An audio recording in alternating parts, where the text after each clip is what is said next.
This is The Edge, celebrating entrepreneurs and a hub for exploration and innovation.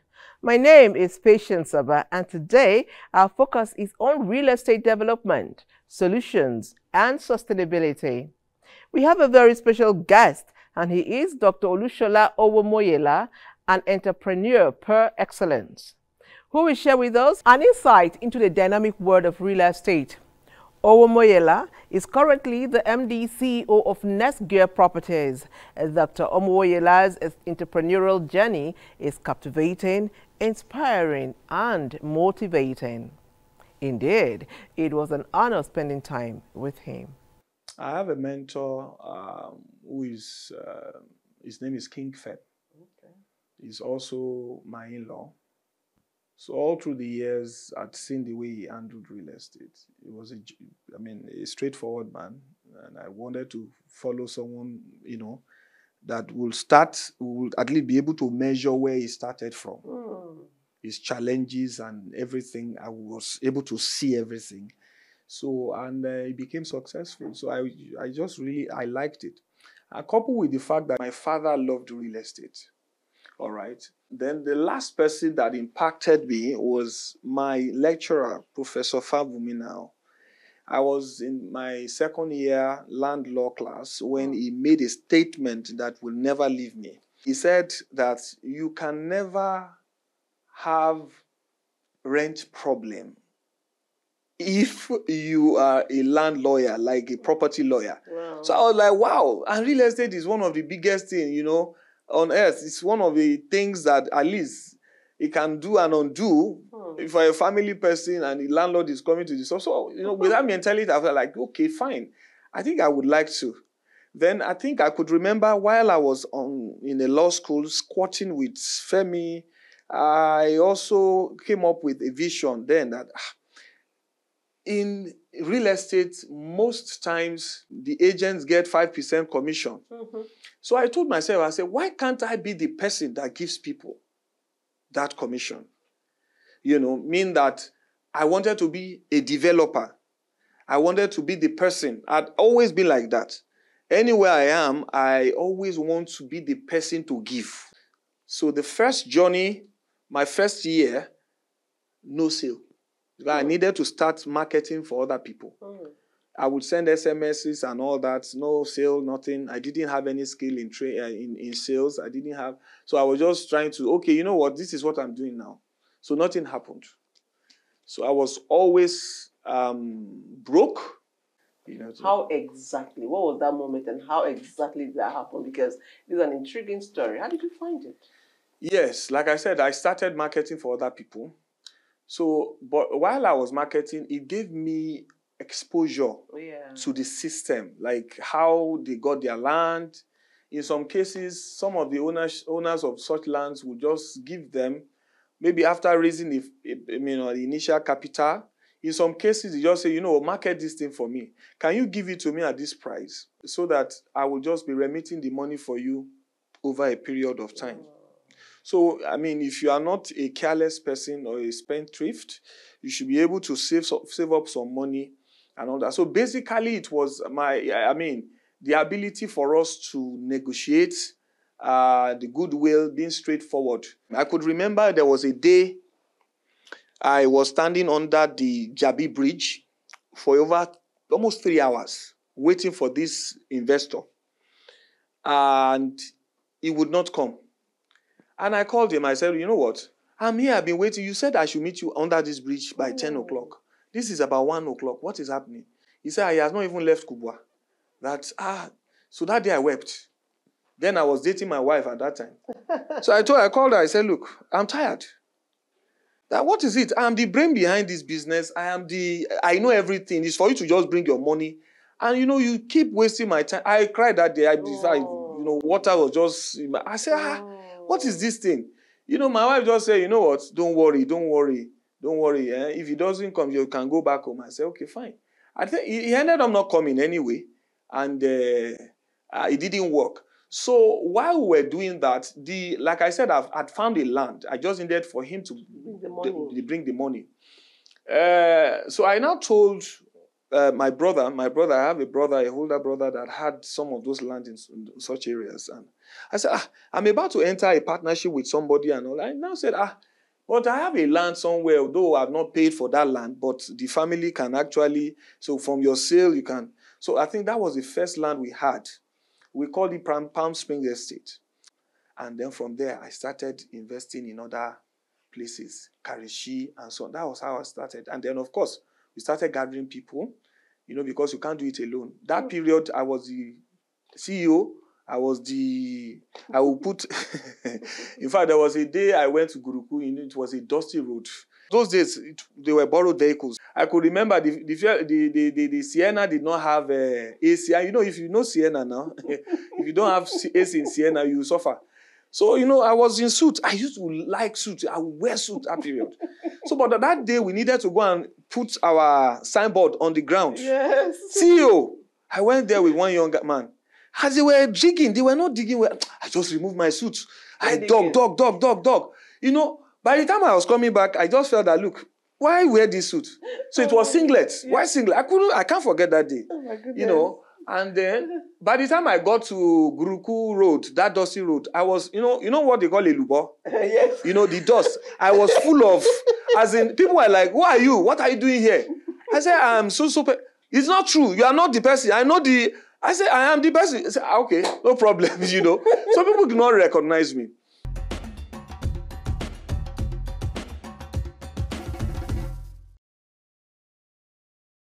Welcome back. If you're just joining us, today's package is all about real estate development, solutions and sustainability with Dr.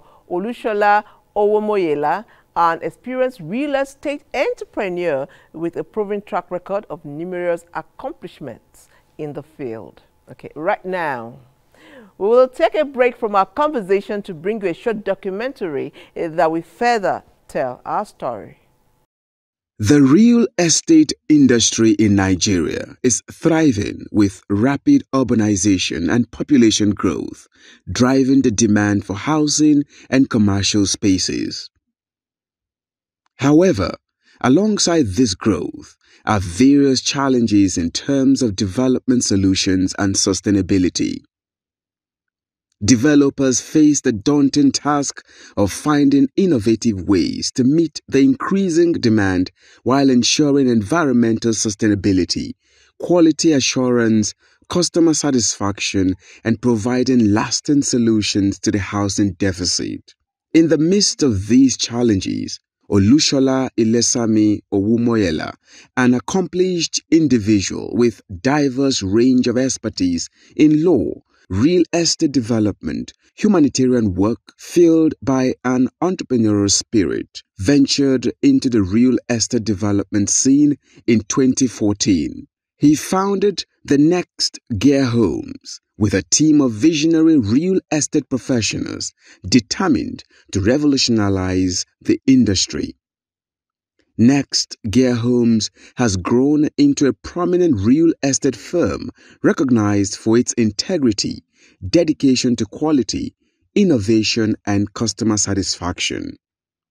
The company has established a strong presence across Nigeria, with headquarters and branch offices in Abuja and additional branches in Lagos and Ibadan.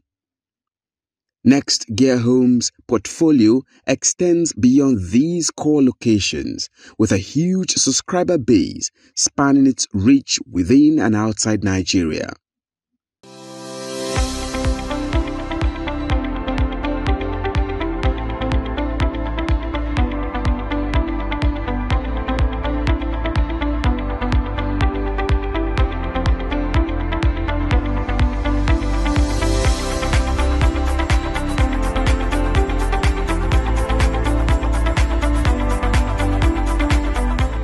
As their projects gained recognition for their innovative design and best practices, the Real Estate Developers Association of Nigeria, REDAN, chose Olushola as the legal advisor of the association, having come from a legal background and for being a catalyst for change in the Nigeria real estate world. Today, The real estate landscape in Nigeria is undergoing a transformation. Developers are committed to providing affordable, sustainable, and inclusive housing solutions that meet the needs of the growing population while minimizing the impact on the environment. The journey towards sustainable development continues, guided by the vision and dedication of those who believe in creating a brighter and equitable future for Nigeria.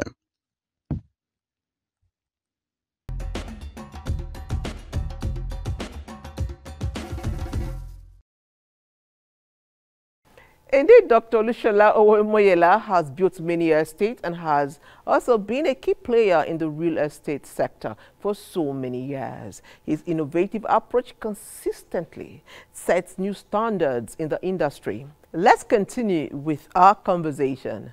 The first time I noticed that let me say that God was just intentional about me was 2016. Yeah. Because the rate at which people were bringing properties to me was alarming. In fact, at that time, I was saying, no, I don't need this. I don't need this. So it was that period I realized that there were certain things that started happening intentionally. Before, the life I lived, campus, pre-campus, campus, and a few years after campus, you find out that what some people call delay, I may have experienced it very much. So now getting to 2016, when I now started seeing that, it's like things have changed, things are working fast. I said, I could remember I made a presentation at NDDC some years later, and one of my old friends followed me for that presentation. And immediately after I finished, everybody started clapping. I said, why are you? I said, Shola, I've seen the grace of God upon you. I said, what is it? He said, in 2014, you were passing in front of my house and you said, I said, you are beating your chest like this. I'm tired. I want a change. I want to go into real estate development. I'm tired of everything. I just want a change. He said, everything I said I wanted to become, the number of cars, the number of estates, everything, that I've seen you accomplish it. That, man, there's something about it. So that's when I started thinking that, maybe God is actually intentional, about me. What strategies did you employ? Innovation? How are you coping? There are so many real estate developers. So what stands you out? Talking about the terrain in real estate is up and down. Everybody that lives in the FCT knows real estate is one of the things that have actually either made people poor or poorer or richer. First of all, I entered into this terrain in 2014. So you can imagine starting something when the economy was getting a bit tougher. So I have seen a mixture of it. But one thing I've seen is that we became better in periods where things are down south. During COVID, we made more money. Each time there was economic chaos, we made more money. If you want to last for a long time, your business, your real estate business, must be like this. Number 2, innovation. What is innovation? Doing the same thing differently. Looking for a new way of doing things. I learned in the early part of my journey that you must be able to sell. In any economy, you must sell. So the most important thing for anybody, not just in real estate, in any business whatsoever, is your ability to sell. How do you convince somebody to buy when he has been scammed before? You have to be able to reveal. Let the person see your hand. You understand? And then you have to be able to protect. The persons that write my receipts, I choose them properly. You don't just write my receipts. Not everybody that writes my receipts for my customers. Yes, you can't just write receipts. You understand? And then you scam somebody in the name of the company. You can't do that. Then, one of the things we've done, and Next Gear Group, is that if you bought 500 square meters, it's 500 square meters. If you bought a 4-bedroom, it is. If you negotiated a corner piece, it is. Even if there is inflation, whatever we sign with you, I maintain one mantra. I'd rather be cheated than cheat another person. I get blessed for that. So we have put in innovation. For example, we're the first indigenous company that used drone, even before drones started flying in everywhere in Nigeria, to cover some of our properties. We're also the first company that said we run a paperless company. What is a paperless company? Now, in some companies, you will see right on their walls, you will see map, Abuja map, everywhere map. I said, I want everything digitized. If you want to see anything, it's either you are watching the TV or you are watching somewhere on the screen. I don't want paper everywhere hanging around. You understand? We've written articles as well. We push for a whole lot of things. So that innovation that we injected into the industry have actually helped us. Of course, in terms of sales, we are one of the few companies who actually introduced buy 5, take 1. Oh. You understand? I haven't worked for some clients who felt betrayed or who felt cheated or scammed. As a younger lawyer, I realized that as a developer, I needed to start a company where those who are not empowered or who are not within the city buy property and rest. So that's what we call Watch My Property Concept Limited. So that wherever they put their money, they find it, the value. So that's one of the things that we did that stands as a revolutionary vision for the real estate market.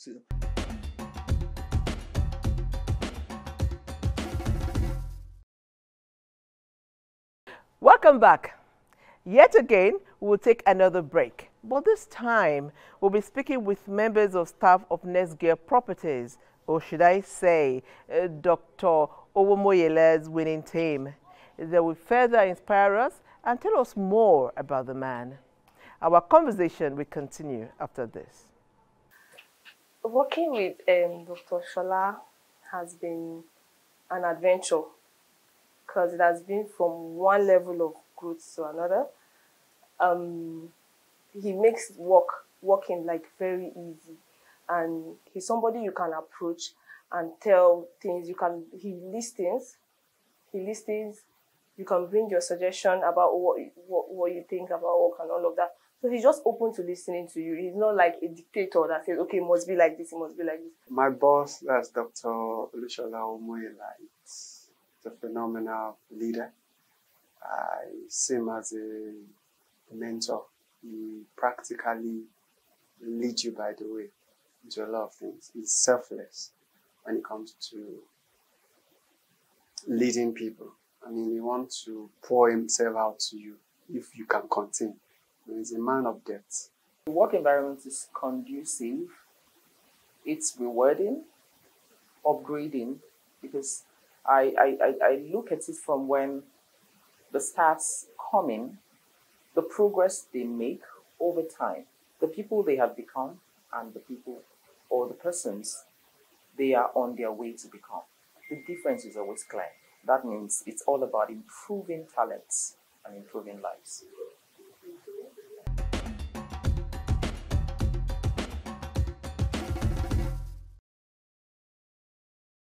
Each time there's a building collapse, there's a blame game where people now begin to blame, oh, it is this, oh, because professionals were not involved. So what do we do to sanitize the housing sector? One of the causes is, one, poor monitoring. Poor monitoring means that the land register or the land department, for example, in Abuja, you have the development control. All right. Wherever they are in all the states in the federation, I think we need to have a stronger department.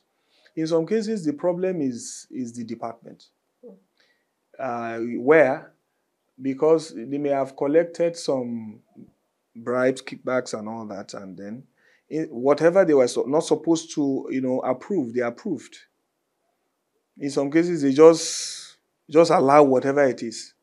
In some cases, it is the developer's fault. How? There are some developers in the bid to make more money and then to reduce costs. They buy substandard products. Yes, And then in some cases, it is not the developer. I've seen cases where we wanted TNT iron. That's the best in the market. But by the time the supplier supplied another totally different iron.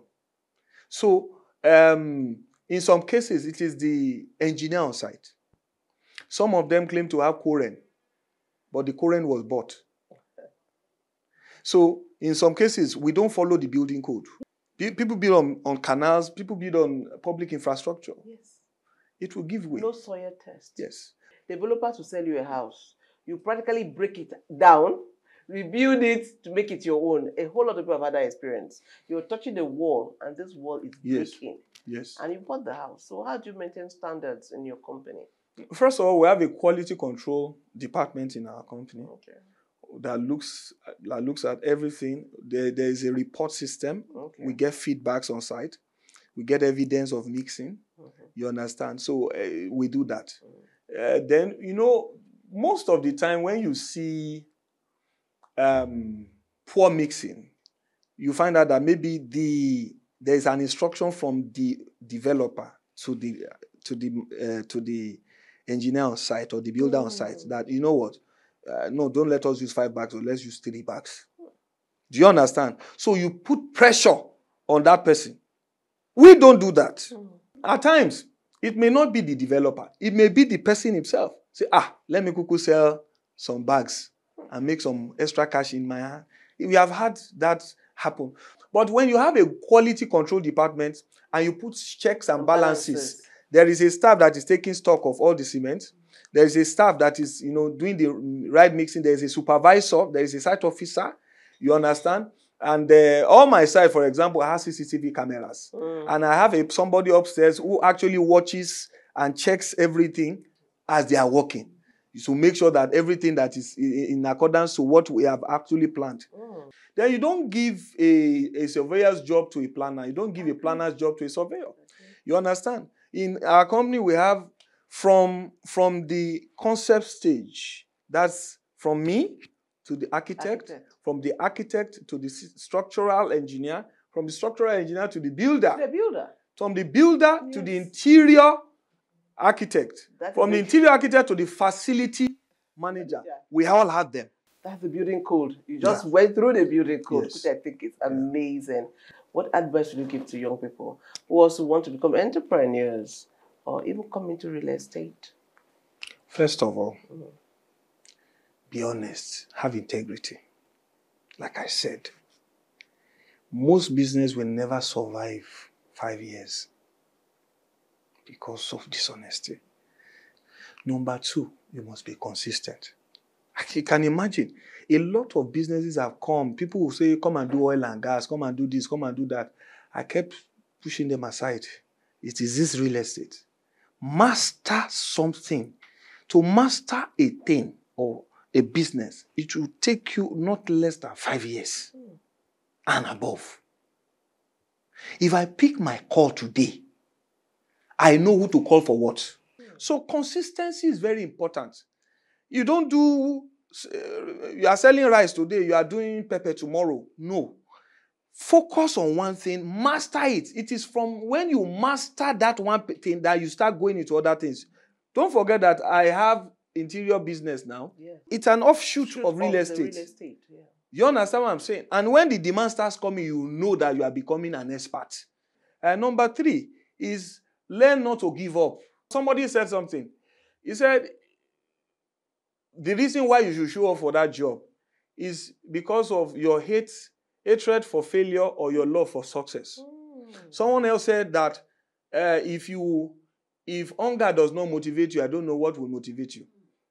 So especially for men, I think men should focus, build your career, because the happy home should have some money. I know that, from our conversations, I know you're a very busy man, but I do know that everybody has a time where they calm down and relax. So tell us, how do you relax? I take a stroll. Okay. If I want my head to cool down, I take a long stroll.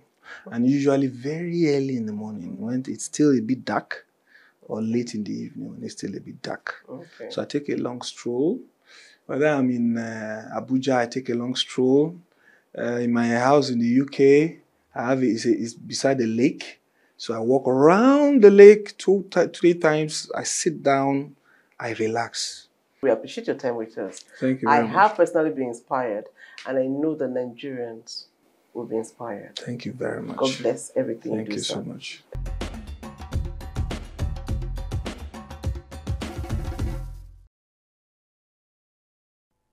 Thank you for staying with us to the end of the program. The real estate sector is critical to the growth of the economy. It contributes significantly to the nation's GDP. Given the importance of housing demand, key players in the real estate sector like Dr. Olushola Owomoyela will continue to be relevant even as it breaks new grounds and consistently sets new standards in the industry. The Edge is celebrating entrepreneurs and bringing you the latest and the most impactful stories of innovation and entrepreneurship. Until next time, keep pushing the boundaries of exploration and innovation. I am your host, Patience, and this is Goodbye.